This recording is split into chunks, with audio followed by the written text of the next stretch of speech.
Hello everyone, I am Neelima Devadasan and today we'll be discussing about the topic modifiers. What is a modifier? Modifier is a word or a phrase that qualifies or modifies a word, phrase or a clause. So by modifying it means that to explain, expand, clarify the meaning of a word or a phrase. So typically we have three kinds of modifiers: adjectives, adverbs and modifier phrases. So adjectives, as you know, it modifies nouns and pronouns. So in the example you can see that the red house. So it here the adjective is red and red modifies the noun house. Next we have adverbs. So adverbs typically modifies verbs, adverbs or adjectives. For example, here we have he ran quickly. So here quickly is the modifier, that is an adverbial modifier. It modifies the verb ran. Next we have modifier phrases. So modifier phrases are those phrases which modifies an action or an actor. So here you can see an example. Looking at the clock, he noticed that he was late. So here he is modified by this phrase, that is looking at the clock. So then there is a problem if the modifier is not placed near to the word or phrase which is being modified. So this problem can be classified into two categories, that is misplaced modifiers or dangling modifiers. So let us look at misplaced modifiers. So misplaced modifier is a modifier that is incorrectly separated from the word or words that it describes. That means the modifier is not placed near the word, but it is placed away from it. And because of that, what happens is it actually modifies the wrong word which is not intended by the author, and because of that the reader or the listener misunderstands.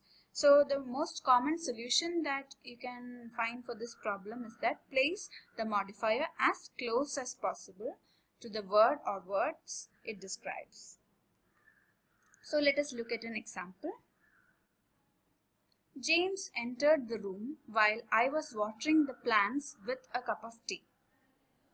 So while listening to this particular sentence, you might wonder whether I am watering the plants with a cup of tea. So do you feel that I am watering the plants with a cup of tea? No, it is James who entered the room with a cup of tea. So we can modify the sentence into James entered the room with a cup of tea while I was watering the plants. So here you can see that it is actually the modifying phrase is actually put near the clause it modifies, and because of that the meaning is very clear.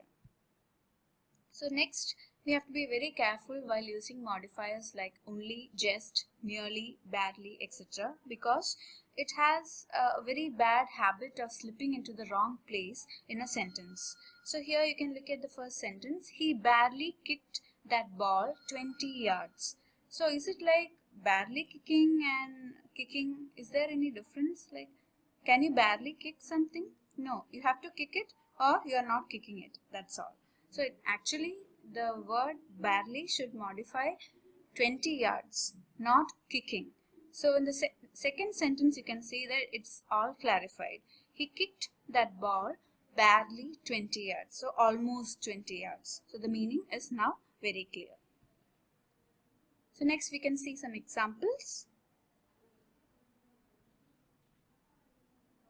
Sam bought a used car from a local dealer with a smoky tailpipe.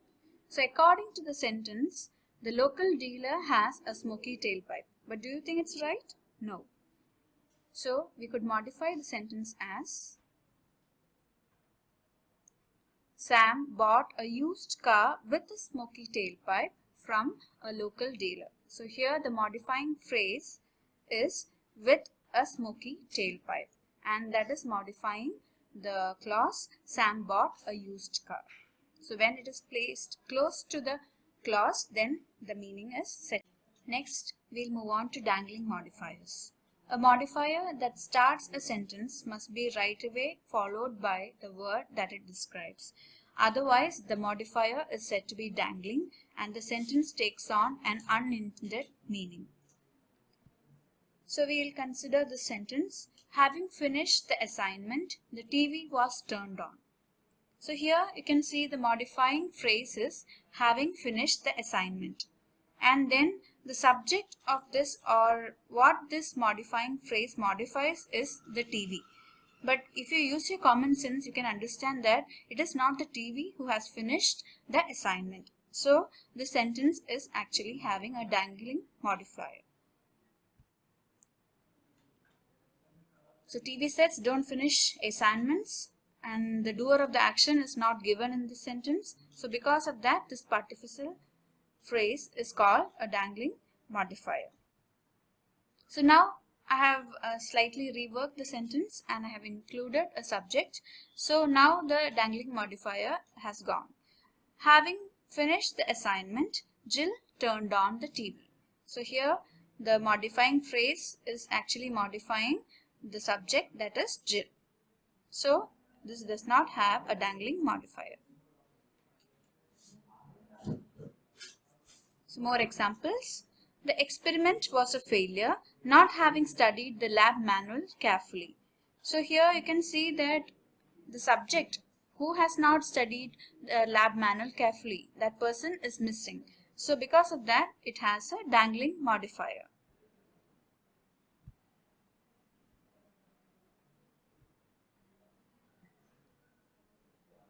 So we will rework the sentence into, they failed the experiment not having studied the lab manual carefully. So now we introduce the subject, that is they, and so not having studied is actually modifying they, not the experiment. So we have some strategies for revising dangling modifiers. So first one is, name the appropriate or logical doer of the action as the subject of the main clause. So there should be a subject and that should be modified by the modifying phrase. So here you can see, having arrived late for practice, a written excuse was needed. Again the subject is missing. So you need to give a subject.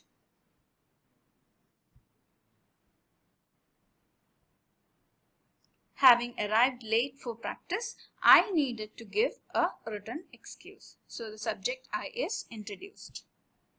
Next, change the phrase that dangles into a complete introductory clause by naming the doer of the action in that clause. So sometimes you need to expand.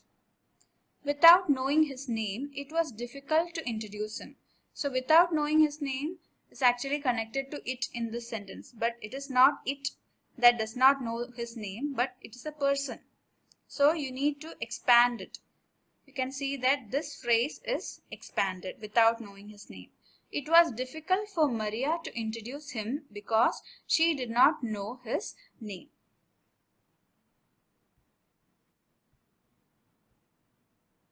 Next, sometimes you will have to combine the phrase and main clause into one sentence. So here you can see, to improve his results, the experiment was done again. So here it was not to improve his results, he did the experiment. That is the correct version, but here you don't have it. So we can improve it like this. He improved his results by doing the experiment again. So using the commas are also very important. So here you can see an example. John, my brother, sneaked out of the house last night. So here in this sentence, John, my brother, sneaked out of the house last night means that I'm talking to a person called John and I'm telling him that my brother sneaked out. But in the second sentence, you can see, John, my brother, sneaked out of the house last night. That means I'm saying that John, he sneaked out of the house and he is my brother. I have some questions here. You can go through it and try to answer it. You can pause the video here and then you can go through the answers given. I hope you understood the topic modifiers. Thank you for watching.